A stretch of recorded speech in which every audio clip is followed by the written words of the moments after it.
Brilliance Audio presents the unabridged recording of Long Hot Texas Summer by Carolyn Brown, performed by Laural Merlington.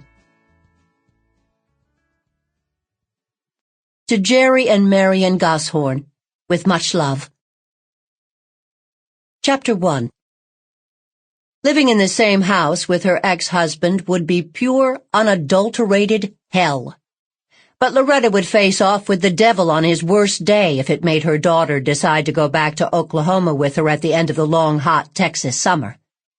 That was the end game. Hopefully, it wouldn't take all summer to convince Nona.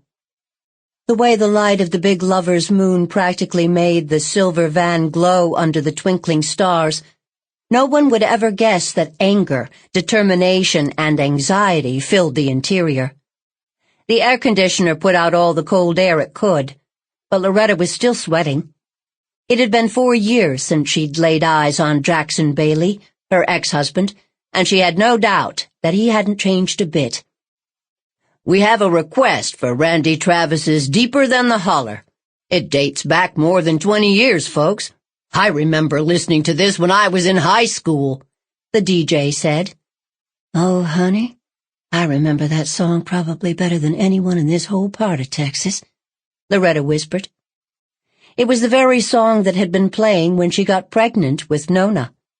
She and Jackson had gone parking out by the creek, and Jackson had spread their old quilt under the big oak tree like they'd done dozens of other times.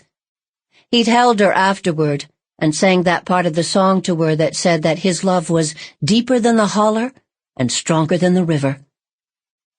The sun had long since slipped over the western edge of the canyon, its last red rays sliding down to the bottom of the big hole called Palo Duro Canyon.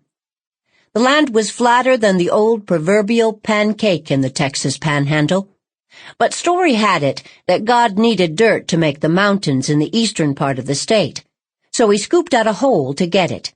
But he saved the most beautiful sunsets in the whole world for that desolate place of crazy formations and red dirt roads. She made a hard right, leaving the paved road and turning onto one of those very red dirt roads that would have her van looking like shit by the time she reached Lonesome Canyon Ranch. The last time she'd seen a cloud of red dust boiling up behind her had been when she was leaving Lonesome Canyon, not going toward it. Nona had just turned 4 years old that week and had no idea her whole...